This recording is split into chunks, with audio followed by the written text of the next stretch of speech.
So welcome back to my model railway. Today I'll be showing you how to get started in model railways. So, the way I done it is starter kits. You can do it many ways. You can just buy starter kits and create your own layout. So I'm going to show you what's in a starter kit, what's the vary you can get. Some people see starter kits as really expensive, but if you go for the cheaper ones, the 040 ones, that are normally little shunters, like this, that's a little Pullman shunter that I actually had run probably yesterday. If you've seen that video, go and check that one out.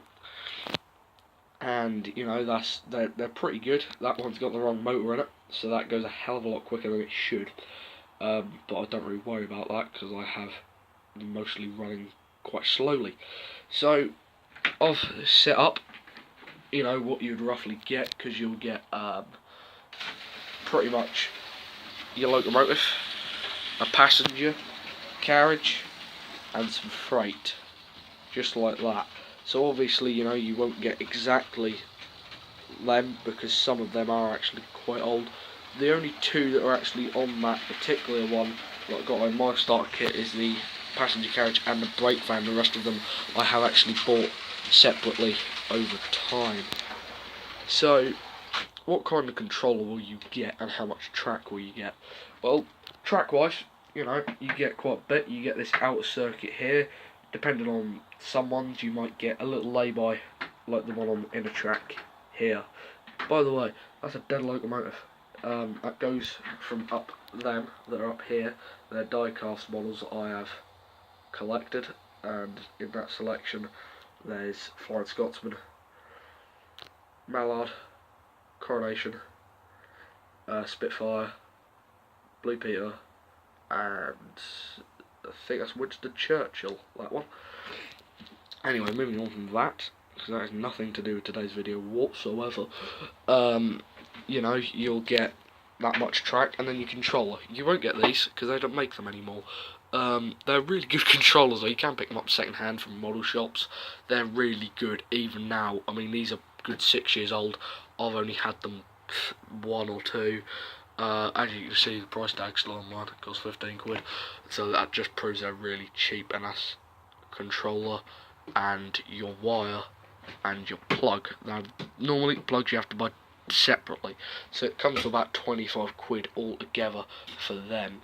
So you'll normally get something a bit like this. This isn't plugged in, but they don't work that well now. But these, what you normally get, they've just got your forward and reverse gear, and they're really easy to use. They don't flick over unless you actually have it at 0 speed. But they only last about a year, if that. And they aren't the brilliantest of things out there, but if you're looking into it, please do go for it. Gauge Master, really good controllers, really expensive, but they are good. You can run them days in, days out, all the time you like. So I think what I'll do now is I'll show you different trains and what you can get and how to put them on. So while I've quickly paused the video, what I've done is I've just changed the engine that was on this line into that line. There is no switch track to that, so I do have to do that manually. So how to put big locomotives on. So big locomotives, they normally come in this kind of a really big box. This is the Railroad Mallard. You've seen this quite a few times on the layout now. It's DCC ready. Make sure when you are buying these locomotives that they are DCC ready. Do not get the ones that are DCC fitted because they don't run that well. That's a completely different video, DCCC. But yeah, so I'll quickly show you getting this out of box and then putting it on. Alright, so I've just got that out of the box and put it on my I don't know what it's called really. It's just something that helps you load stuff onto the track. Don't get them with starter kits, but how you work them, you literally just slide the train on and it should, I'm not saying it will, but hopefully that'll now all be on and is. So then you just remove it from the track and put it back in your box. I'll get rid of that as well, so you can just see that running around. So they do a Mallard starter kit. They are pretty good. Older models, they still do work. They just need a bit of TLC maybe. and just cleaning and looking after them properly. So you know, I think I'll put some carriages on that in a minute, and just do a bit of a running session, and then we'll carry on with some scenics. So while you've been gone, I've just put some carriages on that. I'll just show you what I've put on.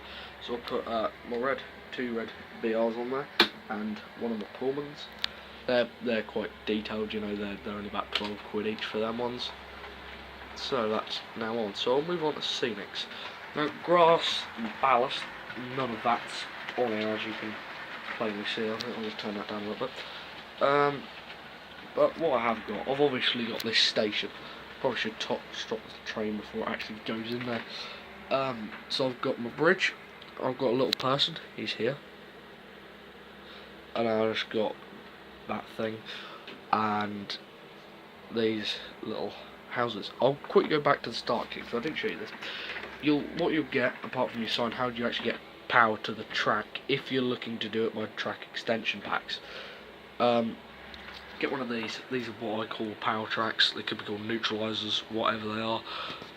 But these are crucial. These are. Don't run any trains without these, because guess what? No power on the track. Same as your simple battery circuits, really. And these then feed through this wire here. That then, if I follow that through, that then goes around here and plugs in back to these. So, get back to the scenics. Also, I've got my engine shed and some trees. Trees are blue tacked down. I've got no super glue on this model railway whatsoever, so don't think you have to glue everything in permanent, because if you've watched all my model railway videos from the start, you will know that this changes a hell of a lot. So obviously I've got the houses and the trees and the garage there, and level crossing at the back. It was at the front, had a bit of switch around. Then tunnels, they're bought ready-made for you. I've had to cut mine down a bit because you can't really fit any trains through them without cutting them down, so they're kind of like, I've customed it a little bit. Right, so what should we go on to now? I think we'll just have a little bit of a running session so you can just see my model railway, what's on it, take any ideas, leave any questions if you've got any. I'll get in contact as soon as possible. Enjoy the rest of the video.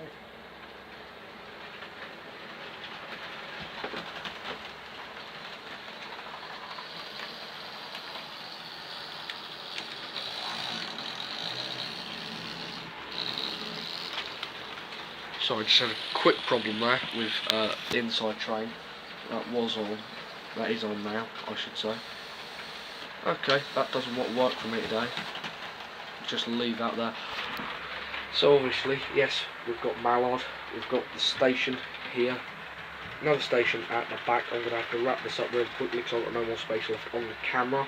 I'll see